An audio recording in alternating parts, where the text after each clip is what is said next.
Hello friends, स्वागत है आपका हमारे यूट्यूब चैनल पे। मेरा नाम है विश्वजीत चौधरी और आप देख रहे हैं हमारा YouTube channel Sunny education centre. तो चलिए इस लेक्चर को स्टार्ट करते हैं।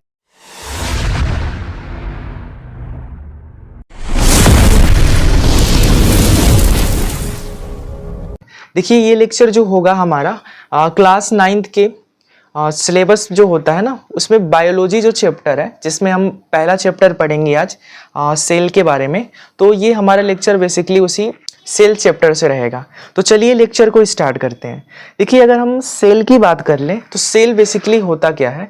तो जो सेल होता है वो हमारे शरीर की सबसे छोटी इकाई मानी जाती है।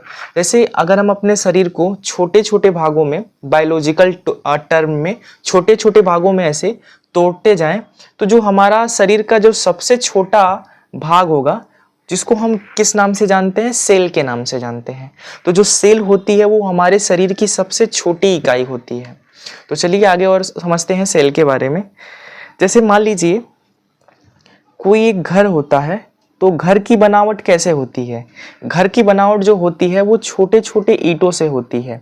तो जो ईंट होती है वो घर की बनावट के लिए सबसे छोटी इकाई मानी जाती है। तो जैसे ईंट जो होती है हमारे घर के सबसे छोटी इकाई मानी जाती है, वैसे ही हमारा जो शरीर होता है ना, वो भी छोटे छोटे कणों से मिलके बना होता है, जिनको हम क्या कहते हैं, कोशिका के नाम से जानते हैं। यानी कोशिका जो है हमारे शरीर की क्या है, सबसे छोटी इकाई है। तो जैसे शरीर की सबसे छोटी इकाई कोशिका है, वैसे ही अगर हम कोशिकाओं के सहयोग से एक स्ट्रक्चर का निर्माण करें, एक समूह का निर्माण करें, तो उसको किस नाम से जानते हैं, उसको हम टिश्यू के नाम से जानते हैं, उसको हम उत्तक के नाम से जानते हैं। यानी उत्तक क्या होता है, उत्तक जो होता है वो कोशिका के सहयोग से निर्मित एक संरचना होती है।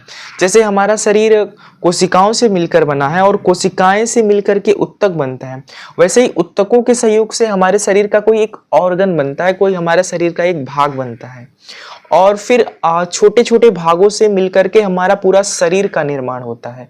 तो ये चीज़ बहुत ज़्यादा इम्पोर्टेंट है, तो इसको ध्यान से समझिएगा। चलिए आगे देखते हैं। जैसे अगर हम बात करें कि हमारा ह्यूमन जो है वो कैसे है, ह्यूमन बॉडी कैसे है, तो ह्यूमन बॉडी जो होता है वो तो सेल से मिलके बना होता है, टिश्यू से मिलके बना होता है और ऑर्गन से मिलके बना होता है। सेल जो होती है सबसे छोटी इकाई होती है, टिश्यू सेल के संयोग से बनता है, और ऑर्गन क्या करता है, ऑर्गन जो होता है हमारे कई अधिक सेलों से, कई अधिक उत्तकों से मिलके बना होता है। सबके अलग अलग प्रॉपर्टी होते हैं और सबके अलग अलग काम होते हैं। जैसे हमने समझ लिया कि ये जो सेल की परिभाषा है, what is a cell, cell किसे कहते हैं। तो जो सेल है, अगर इसके बारे में आप जान सकते हैं, तो ये शरीर की क्या होती है, ये शरीर की सबसे छोटी इकाई होती है, छोटी इकाई। ठीक है, आगे समझते हैं इसको। तो अब हम सेल के बारे में जान लिए, फिर हम टिश्यू के बारे में जानते हैं। टिश्यू क्या होता है, अ ग्रुप ऑफ सेल होता है। यानी अगर हम सेल को जोड़ देते हैं तो हमें टिश्यू मिलता है। उसी तरह ऑर्गन क्या होता है, ऑर्गन जो होता है ना, वो एक फंक्शनल होता है, एक क्या कहते हैं, हमारे शरीर का जो होता है ना, अलग भाग होता है। जैसे अगर हम किडनी की बात करें तो वो हमारे शरीर का एक ऑर्गन है। जैसे हम लीवर की बात करें तो वो हमारे शरीर का एक ऑर्गन है। जैसे हम हार्ट की बात करें तो वो हमारे शरीर का एक अलग ऑर्गन है। यानी ऑर्गन का जो होता है ना, अलग अलग काम होता है। और कोशिका क्या होती है, अलग अलग ऑर्गन में अलग अलग काम को करने का काम करती है। तो कोशिका के संयोग से उत्तक बनता है, और उत्तक के संयोग से हमारा जो होता है, हमारे शरीर का कोई एक ऑर्गन बनता है, कोई एक अंग बनता है। और अंग जो होता है हमारे शरीर के अलग अलग भागों को नियंत्रित करता है, और हमारे शरीर के अंदर की जो प्रॉपर्टी होती है, जो क्रियाकलाप होते हैं, उनको नियंत्रित और उनको क्रियान्वित या चलाने का काम करता है। देखिए ये हमारे शरीर का, जैसे ये बॉडी है, तो बॉडी में अगर हम देखेंगे तो बॉडी का जैसे है नब्ज होता है। तो नब्ज क्या करता है, एक ऑर्गन को दूसरे ऑर्गन से कनेक्ट करता है। देखिए ये जो हमारे शरीर का जो छोटे छोटे ये रेसे निकले हुए हैं, जिनको हम नब्ज के रूप से जानते हैं। और हमारे शरीर में अलग अलग पार्ट में क्या होता है, अलग अलग ऑर्गन होता है। तो ये ऑर्गन क्या करते हैं, ये अलग अलग कोशिकाओं से मिलकर बने होते हैं। यानी जो लीवर की कोशिका होती हैं उनका अलग काम होता है, जो किडनी की कोशिका होती है उनका अलग काम होता है, उनकी प्रॉपर्टी भी अलग होती है। ठीक है, तो आगे और समझते हैं। जैसे हमने देख लिया कि सेल से हमारा टिश्यू बनता है और टिश्यू से हमारा क्या बनता है, टिश्यू से हमारा ऑर्गन बनता है।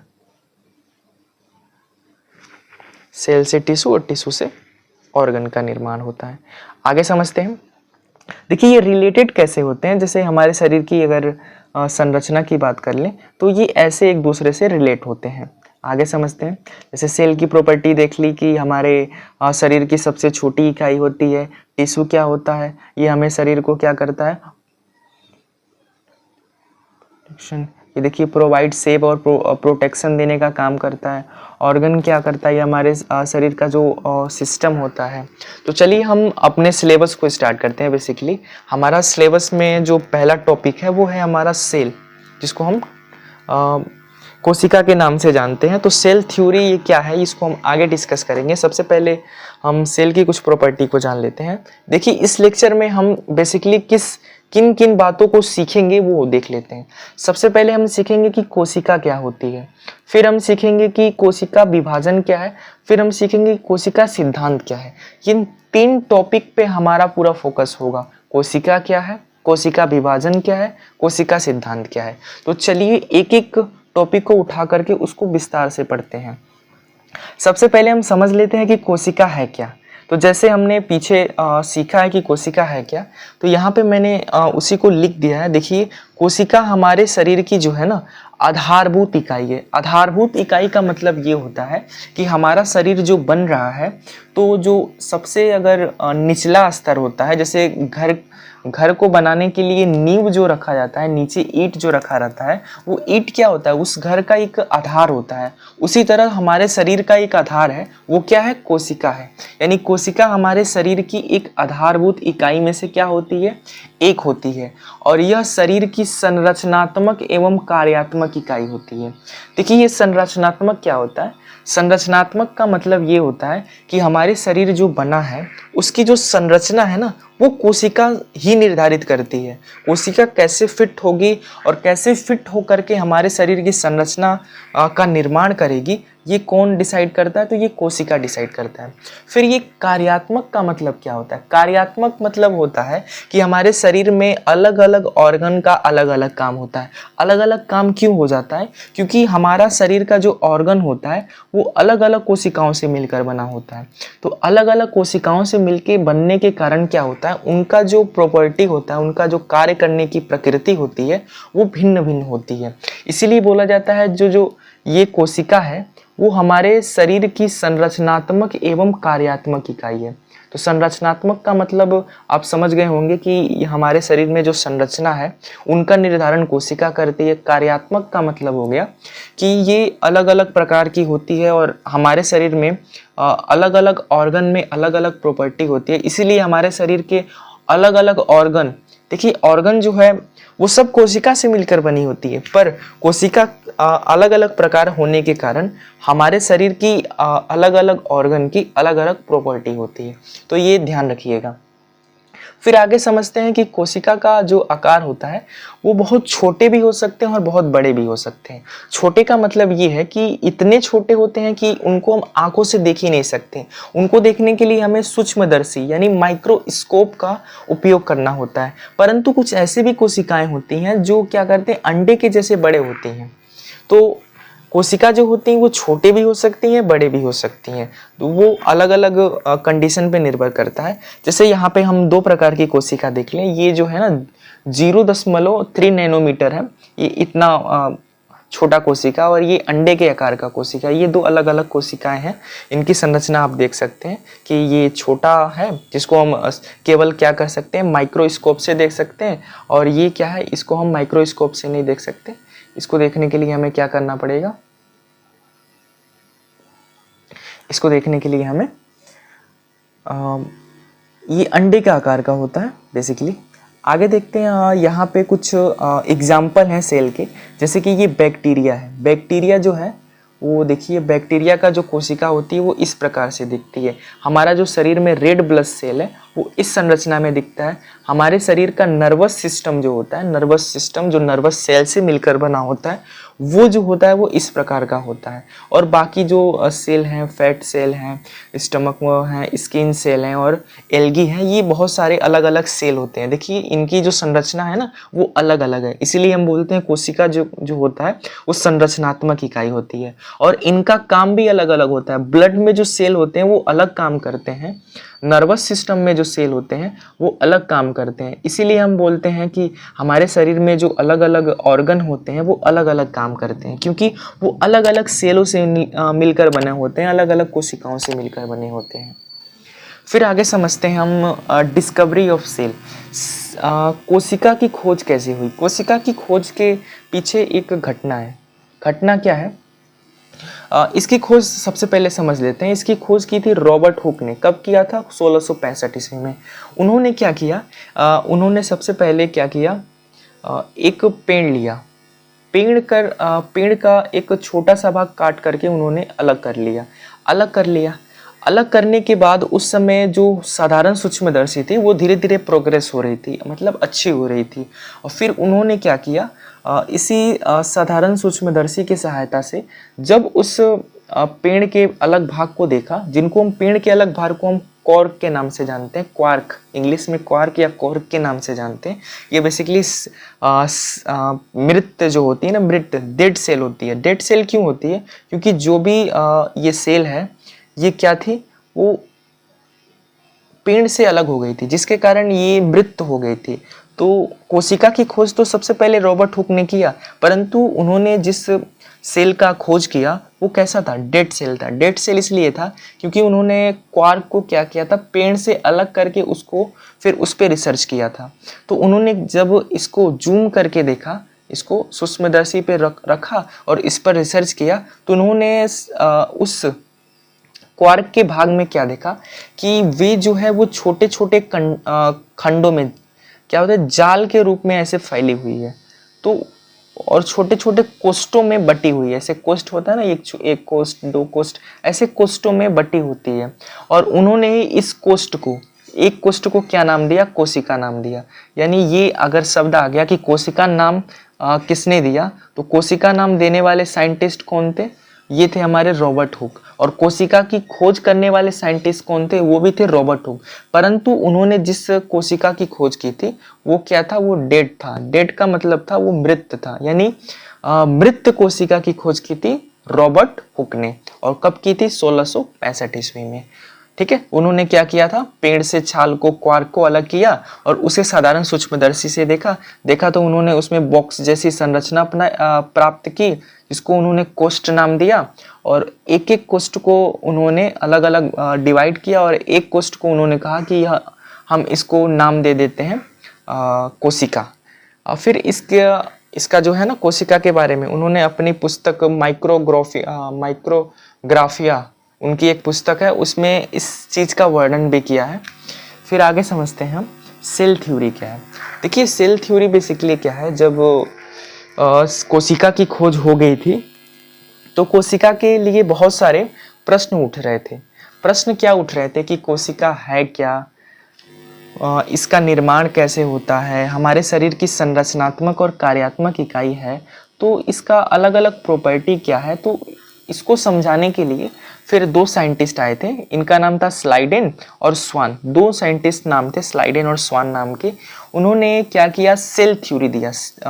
सेल पर उन्होंने रिसर्च किया और फिर उसके संदर्भ में एक सिद्धांत दिया जिनको सेल थ्योरी के नाम से जाना जाता है।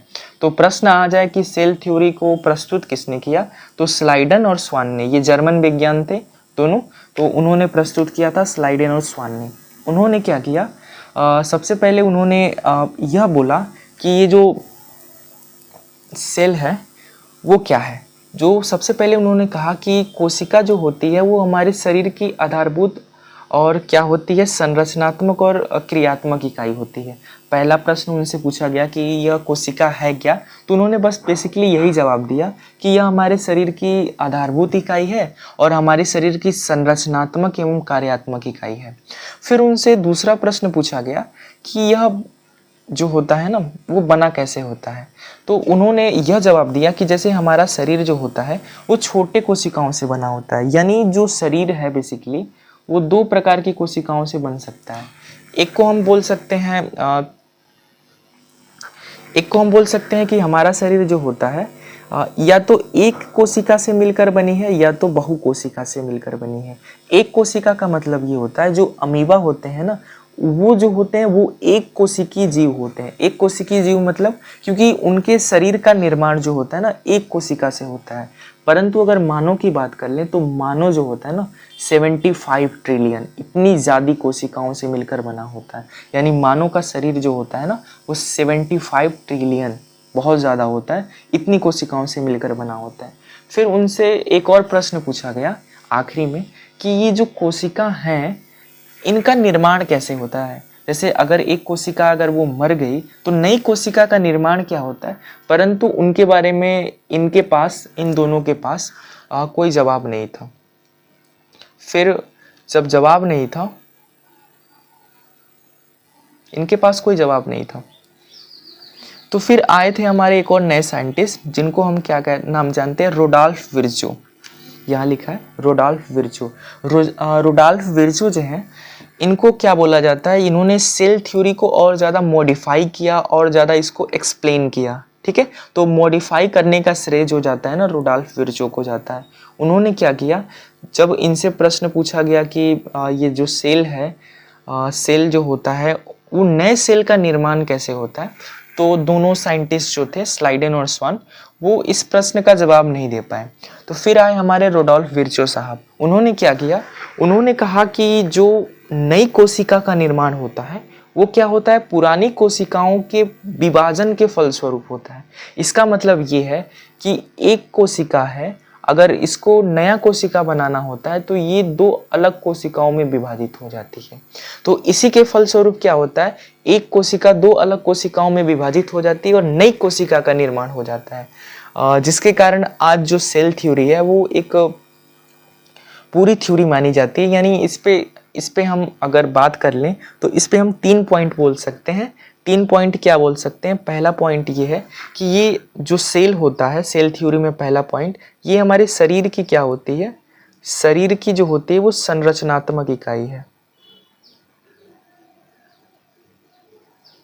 पहला पॉइंट तो ये संरचनात्मक का मतलब हमारे शरीर की जो संरचना है वो निर्धारण कौन करता है, वो सेल करता है। दूसरा पॉइंट हम क्या बोल सकते हैं, दूसरा पॉइंट हम ये बोल सकते हैं कि ये जो सेल है ना वो क्या करता है, वो एक कोशिकी भी होता है और बहुकोशिकी भी होता है। मतलब कि अगर शरीर निर्माण करना है तो शरीर के निर्माण में एक कोशिका भी काम कर सकती है और एक कोशिका भी काम कर सकती है और क्या कर सकती है, बहुकोशिका भी काम कर सकती है। तो बहुकोशिका का मतलब ये हो गया कि जो मानव का शरीर होता है वो क्या होता है, बहुकोशिकी से मिलके बना होता है। 75 ट्रिलियन जो होती है ना उन कोशिकाओं से मानव शरीर बना होता है। और जो अमीबा है वो क्या करता है, वो एक कोशिका शरीर से मिलकर बना होता है। फिर हमने आखिरी पॉइंट में एक और चीज़ देखा कि जब इन थ्योरी के बारे में यह बात आ गई कि कोशिका है क्या, कोशिका से शरीर का निर्माण कैसे होता है, तो रोडॉल्फ विर्चो ने इस पे एक्सप्लेन करते हुए अपना नया सिद्धांत दिया। उन्होंने क्या कहा कि जो नई कोशिका का निर्माण होता है वो पुरानी कोशिकाओं के विभाजन के फलस्वरूप होता है। तो चलिए इस लेक्चर को यहीं समाप्त करते हैं। धन्यवाद।